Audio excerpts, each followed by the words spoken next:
Now, let's move on to delivery. Now we'll see what aspects of delivery we need to take into consideration when it comes to choosing good listening texts. A key factor is the length of the recording.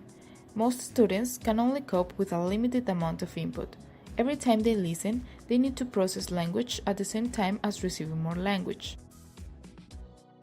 In many classrooms around the world, much of the listening input comes in the form of recorded materials. In such situations, the quality of the recording is an important aspect of delivery. There are other issues related to the recording itself, such as speed. Rapid speech, such as that heard in BBC News headlines, is more difficult for students than the speech rates of, let's say, an adult talking to a young child. The number of speakers is a further issue. The more speakers there are, the more potential there is for confusion, especially when there is no visual backup for the students. Which type of English should students listen to and take as a model? Well, some European commentators believe that standard British English, such as that heard on the BBC News, is the best model, while countries with more contact with the US, such as Brazil and Japan, tend to learn a variety of American English.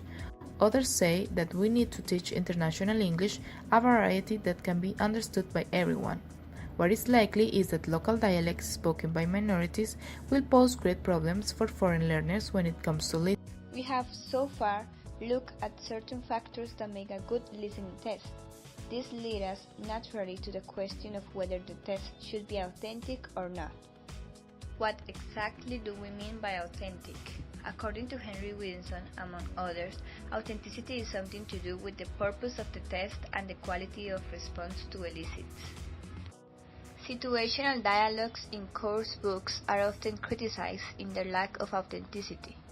These dialogues represent nothing like the messiness of real communication in real situations.